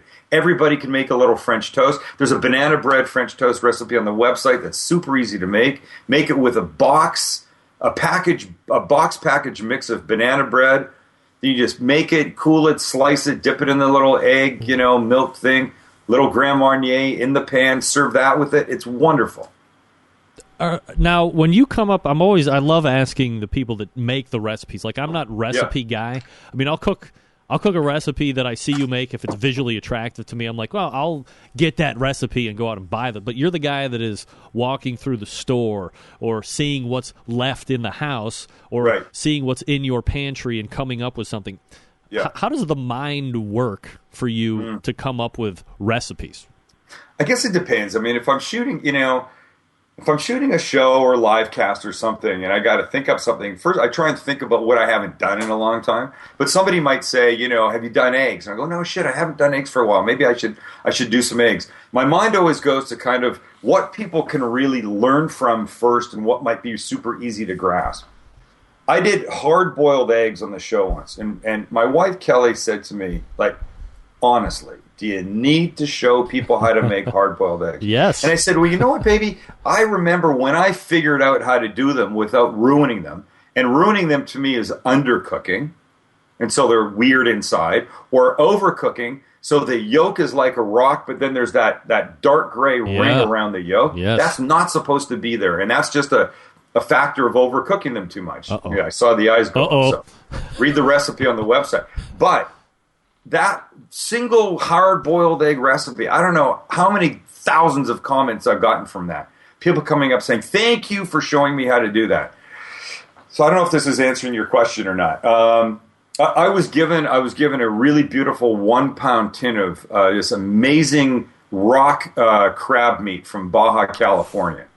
Guy gave it to me yesterday. And I was shooting live cast, and I go, I got to do something with that. So my mind starts going to what things I could do with crab. And I've done many things in the live cast with crab. So I'm trying to think about something that is going to be easy, that's going to be delicious. I like to do easy because people can get their head around that. I like to do delicious and stuff that looks. So I ended up doing crab enchiladas that have like 7 ingredients, I think, in the whole thing, and they were fantastic. A little canned green enchilada sauce, the crab and a little onion and red pepper and some cheese inside of it. And it's simple, really, really simple. I guess it sort of part of it is what I'm feeling, what I haven't made for a while. Can I do something different? I got some oysters, something called chocolate oysters that you'll see in the live cast tomorrow. They're just big oysters like this that I was given a whole bunch of. I thought, well, what the hell can I do with those? And you open them up, and, I love eating oysters, but I like the little guys. Like the big ones like that. That's a giant oyster, and slurping that mother down, I didn't want to do that. So I thought, what can I do where I can chop up the oysters a little bit so people can sort of get their head around eating it? I know I'm not selling very many oyster recipes off of the live cast if I'm just taking a fist-sized oyster and trying to get people to suck that thing down raw. So I did kind of a version of not Oysters Rockefeller. The hell are they called? Clams, sorry. I don't mean oysters, I meant clams. They were big clams. I don't know what I was thinking. So I did like Clams Casino, which has bacon in it and a little Parmesan cheese. Anyway, chopped it all up, cooked it a little bit, put it back in, little Parmesan on top, and then under the broiler. But super delicious. But I guess my point was, I went first to what would be easy, and then with a product like a huge clam, I wanted something that people could actually get excited about, and I didn't think they'd get excited about eating the whole clam raw down their throat by itself. Right. Just that easy. So there it is. Well, you can find, by the way, the livecast at thesamlivecast.com. Thecookingguy.com is your other website. And if you want to check out the radio show podcast, you can go to 760KFMB. That's Kilo Foxtrot Mike Bravo for those that are of the aviation realm, KFMB.com. Sam, always appreciate the time, and we will talk again soon, brother. Okay, see you. All right, there he is, Sam the Cooking Guy. SamLivecast.com, 760 KFMB. KFMB. You can get all of his podcasts there. If you don't live in the San Diego area, they don't play it locally on the internet. There's something going on with that. Maybe you can get it on iHeartRadio, something like that. So a lot of great suggestions from Sam there. We're going to be coming back with Diane Mee here in just a second. Let me talk to you quickly about the Barbecue Guru, makers of automatic pit temperature control technology. If you're a busy working professional, or perhaps you're constantly on the run with kids doing errands, you don't have the time to sit around, tend those pit temperatures. I get it. Barbecue Guru allows you to throw on a pork butt or a brisket or a couple slabs of ribs, and you're off to do whatever it is you need to get done, and the Barbecue Guru maintains that pit temperature you set it at. A number of different models to choose from. Meathead just talked about one here in the first hour, that Party Q. getting a facelift currently at $129. Fits most cookers. $10 more for the ceramic style because of that bottom damper adjustment. But it runs on AA batteries. It's completely self-contained. It goes from one cooker to the next. That's why we affectionately refer to it as the hooker of automatic barbecue technology, control of temperature. And if you're looking for a new cooker, Onyx Oven is certainly the place that you want to check out. It holds a ton of meat, winning in competitions in backyards all across the country, holds the half and full pans for food service, working seamlessly, obviously, with any of the Barbecue Guru pit temperature control devices. So do yourself a favor, head on over to thebbqguru.com, check out their products, and if you have any questions about what to order, call them directly, 800-288-GURU.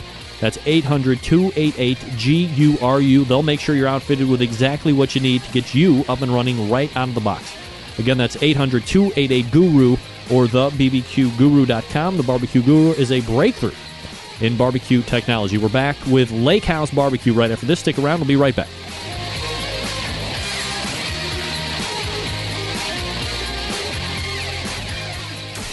Big name interviews, advice on cooking brisket and ribs, and the only host willing to share his honest opinion on all things important in the world of barbecue. It's the Barbecue Central Show.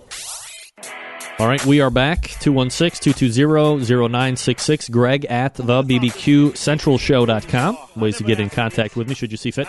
The Sam's Club series in full swing right now. My next guest took part in the Renton, Washington local event this past weekend.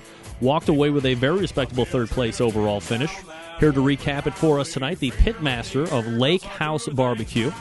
And perhaps more importantly than that, one of the most loyal Centralites to date. Let's welcome first-timer to the show, Diane Mee of Lakehouse BBQ. Diane, how are you? Excellent. And how are you, Greg? Doing absolutely fabulous, Diane. Appreciate you making time for the show tonight. I guess before we talk about the competition in Renton this past weekend, a little bit of background on you and how you got into the competition scene. Well, I bought a gas grill with one of my bonuses from work, and my husband decided that he really needed to have a smoker. And so it showed up on the doorstep, and he said, well, you can go ahead and assemble it. And so I did, and then I probably got more excited about it than he did. And I proceeded to cook through all the meats, and then he started watching this pitmaster show on TV, and I kept kind of like watching it. I was like, wow, they're using the same equipment that I have sitting on the deck now. And so I kind of got interested in competing, and I went out to the PNWBA website, which is our barbecue association up here in the Pacific Northwest, and I managed to make the last contest of the 2011 season over in Moses Lake, Washington. So I drove a truck and my van full of gear over there and competed for the first time. And it was hook, line, and sinker after that, right? Yeah, I got a sixth place in ribs, which managed to pique my interest all throughout the winter while I listened to a lot of old Barbecue Central Show roundtable episodes while I was working, and just did a lot of online studying. And then I kicked off the 2012 season up in Chilliwack, British Columbia, where I sat in my brand new cargo trailer and figured out how to carve up a whole pack of brisket. Diane Mee joining us here on the show from Lakehouse BBQ. You know, Diane, I don't know if it's a beaten horse at this point or not, but when you talk about female pitmasters, do you think battle of the sexes thing is pretty much like run its course now? There's a number of very successful female pitmasters out there on the competition circuit, in the restaurant world, what have you. Or do you still feel a little extra pressure when you hit an event because you are a female in, I guess, what would be a male-dominated sport at this point? I don't think it's extra pressure. I did cook a contest in Spokane last year at an event called the Man Show, so I found it kind of humorous that a woman cooking by herself beat all the guys at the Man Show barbecue competition. So, I just find humor in those kind of things sometimes. A lot of times the guys will show up with their big, I got to have a giant pit trailer and all this kind of gear and all this stuff, and I'm like the non-sexy girl cooking over in the corner, and a lot of times I'll wind up beating them, and so I do find that amusing sometimes. Diane, do you think they are compensating for something else? What are we talking about here? All right, Diane Mee joining me here on the show, Lakehouse BBQ. How many are on the team? Is it just you, or do you have any teammates with you? I do. I have a cooking partner named Greg Boffman, who I started cooking with in April of last year, and he's cooked probably about 2/3 of the competitions that I do that I've done in the last year. So yeah, he's been a great help. He's one person that just really helps elevate my game because he's so smart and he's so he was so willing to learn that it just made, we're a great combination. Are you the overall pitmaster decision maker on what's happening for turn-ins and how boxes are being built, and he's more of the assistant, or do you share equal duties? How does that whole team dynamic work? Actually, we're I'm usually the slicer, but as a matter of fact, last week, and he wound up doing a lot of the slicing because I couldn't get the feel for the ribs, and so I said, "Here, you gotta slice these up." So he just jumped right in and did it. Same with the brisket and stuff like that. So he sort of has his responsibilities during the cook, and I sort of have mine. But we both step in and do whatever needs to be done at whatever time. So I mean, we really do cook as a team and not as he's not like a subordinate or anything like that. I really consider him an equal teammate in decision making and everything. I love to ask teams about their names. You have a unique name, Lakehouse BBQ. How does that land as your designated team name?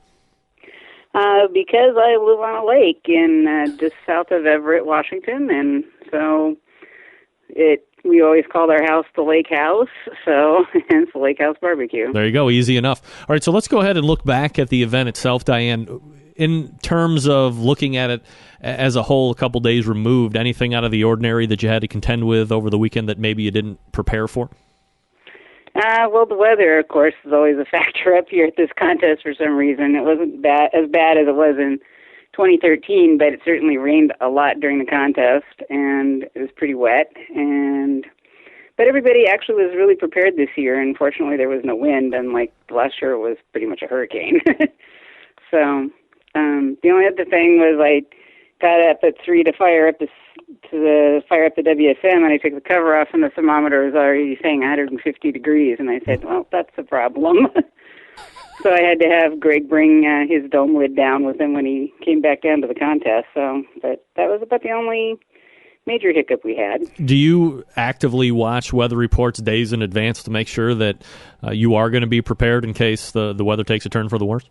Oh, definitely. I mean, we're always hawking on the weather, and we're looking at the radar maps even. When I was in Kansas City, I remember I rolled into the Royal last fall, and I remember seeing a huge thunder cell coming over, and so a lot of teams had started putting up their tents and everything, and I just said, I'll just wait till weather passes here. That way you're not chasing your tent all the way down the aisle, right? That's correct. Yeah, that's right. When we look at the individual categories, man, really stellar performance all the way through. 6th place chicken, 6th place ribs, and then so identicals there. Identicals for pork brisket, 3rd overall for each of those. Did you think you had 6th place or better turn-ins? Well, I thought the chicken was probably going to be our best meat of the day, and although we have a lot of good chicken cooks, and Cancer Suck Chicago was there, and I know they do good chicken, and so I thought we would get at least a walk in chicken. Ribs, I wasn't really super excited about. We had a really hard problem slicing ribs for some reason. The bones were really kind of strange this week. We usually don't get that, so I wasn't sure about ribs. And our pork, I did really well. I got 1st place in pork up in Chilliwack the weekend before, so I knew I was hitting pretty good on pork. So although we had a really hard time slicing our money muscle again, but then we've really started to work very hard on our brisket this year, and we've changed up our recipe and our trim procedures and everything in attempt to get 1st place in brisket, which I've yet to get. So yeah, I was really happy with the way the brisket came out. Greg did some awesome burn ends, and so yeah, I knew the brisket was up there too. So. Diane Mee joining me here on the show, pitmaster of Lakehouse BBQ, talking about this past weekend, the 3rd place finish overall at the Renton Washington Sam's Club Local. You had a very consistent cook, Diane, as we just mentioned, with the individual category results. In fact, had you been competing just a week earlier in the Sacramento, California contest, you would have won the whole damn thing and been grand champion. Does it kind of go to show what kind of talent is out there on the circuit right now and how difficult it is, even just through the local events, to move on? Yeah, it is a tough contest because, especially at our local, it draws a lot of. It'll draw out all the teams that are, it's the first big contest of the year for us up here, and so a lot of teams will show up, and so you really have a lot of tough competition. I assume. I know one of our teams from up here went down to the Sacramento contest to try to get in, and so he didn't make it, so he tried again in Renton and came really darn close. I assume that you're going to be taking part in the regional event on the 26th in Las Vegas? We are. Is there a team that you know of that has decided not to go on if they get in the top 6?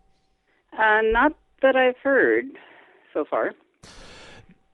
Let me ask you this question, because rarely, I guess, do I get teams that are Pacific Northwest rooted.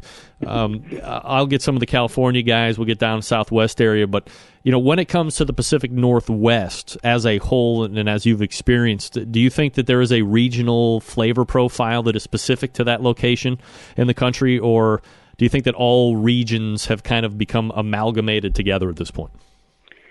I would have probably said 2 years ago that, there's even a regional difference between Oregon and Washington and Canada, because we frequently cook up in Canada, in the southern British Columbia. And so, I'd even say back then I would say that there was a difference. But as I've gotten more experience, I probably tend to think that I'll just cook with what got me there, or what, my standard flavor profile is. The only thing we did in Renton is because there was going to be a lot of inexperienced judges judging, we probably, on our brisket, didn't use as complex of flavors as we normally might have. We kind of dumbed it down a bit. So we kept it simple, I guess, is better description. We tried to keep it simple this last weekend, just because we knew we'd have a lot of inexperienced judges judging. Obviously, it did very well for you as you get to move on to that regional. How many contests are you planning to do this year in total? We'll probably do about 20 contests. Wow. Is that up from last year, or is that typically the high water mark that you look for every year? Well, last year we cooked 23, but we also made a big road trip at the end of the... we took the Royal and the Jack and the USA Barbecue Championships last year, and so I'm not sure that I would be doing that at the end of this year, so... When you first got into it, were you doing any of these cooking classes, or were you doing a lot of trial and error stuff? What marks well, continue to do that. What doesn't mark well, let's go ahead and readjust and see if we can't pick up points at the next contest. Well, I did take, I took Wine Country Q, who's the top pitmaster up here in the Pacific Northwest. I took his hot and fast class, which really focuses on pork and brisket. So I really had to... and at the beginning of the 2013 season, I did take a couple classes to help me with, especially chicken.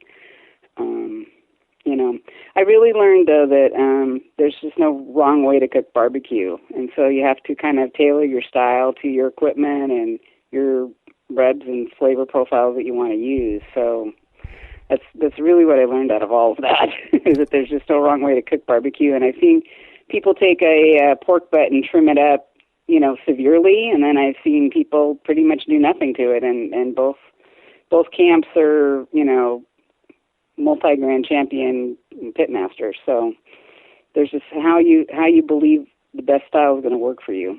Do you think it still boils down to knowing how to cook it right first will supersede flavors and injections and all this other stuff that you can also add to supplement the product? Yes. If your texture is out of whack and all the flavors that you put on are not going to taste well, and, you really have to know how to cook the meat to proper texture to do well. Aside from the Las Vegas competition, where are you going to be at next? After that, we will be cooking probably up in Cloverdale, British Columbia. Then we have the Barbecue Blues and Brews down in Coos Bay, Oregon. Probably make a little trip to Montana in the summer. And we have our big contest out of the Europe here is in Selah, Washington at the Treetop Skewered Apple contest in September. Wow, so definitely miles to be seen on your particular vehicle. We're talking with Diane Mee, finished third overall this past weekend at the Renton, Washington Sam's Club local event, pitmaster of Lakehouse BBQ, and she'll be moving on to the regional final in Las Vegas, Nevada, April 26th. Diane, really appreciate you coming on tonight, and most personally appreciate you really patronizing the show and being a loyal listener. I certainly appreciate that, and good luck in Vegas. We'll hopefully talk to you after you win that one. Well, thank you very much, Greg. You got it. There she is.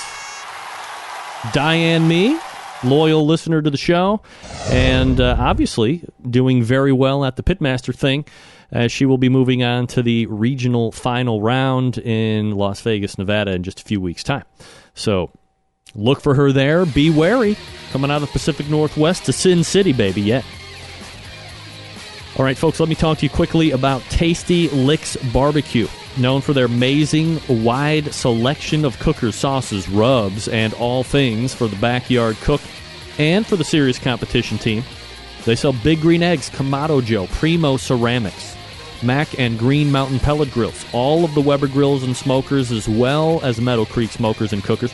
They're the largest barbecue guru dealer in the country. Very first to offer professional and amateur cooking classes, featuring well-known chefs like Harry Sue, Todd Johns. PA Midnight Cooker is going to be doing a class there very shortly if it hasn't already taken place.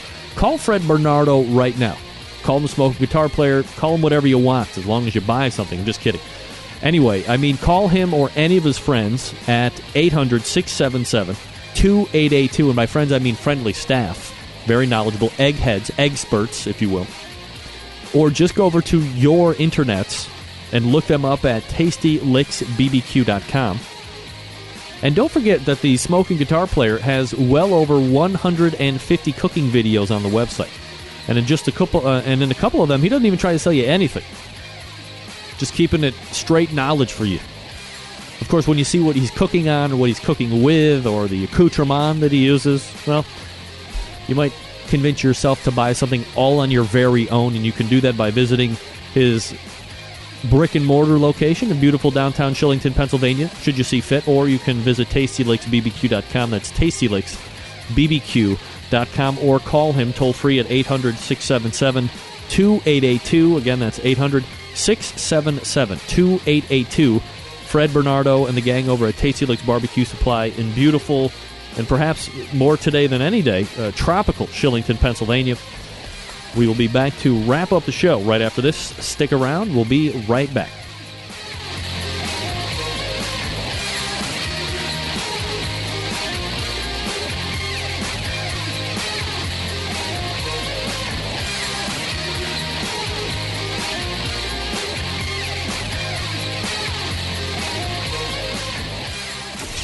Get in the smoke. Call 877-448-0433 to get on the air. Now, here's your host, Greg Rempe. Big B, Moonshine Band, Suburban Waste Records. Let's go! I'm an outlaw.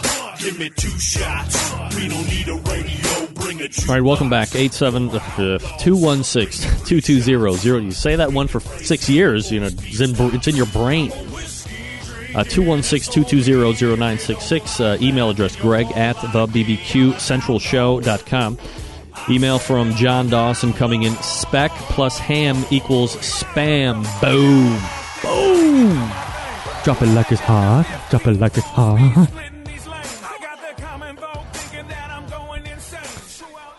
Somebody's left me a voicemail, it looks like. Let's play it live on the air.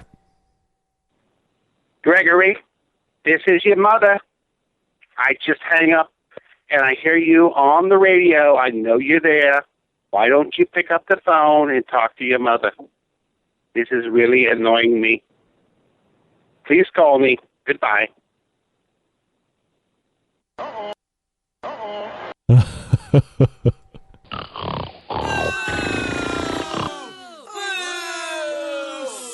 I got another one. Greg, what are you doing? You and your fancy barbecue, you can't call your mother? You can't pick up the phone? Is that where we've gone? I don't have time for this. Goodbye.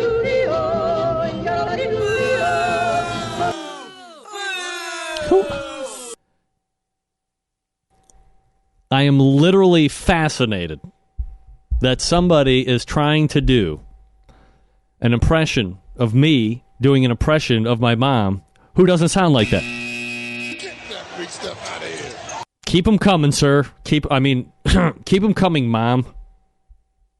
Sound just like her. Just like her. It's crazy. All right, that's my mom weighing in. Or that's Imposter Mom weighing in. Love Imposter Mom whenever she calls. Thank you, Imposter Mom. All right, let's roll it back.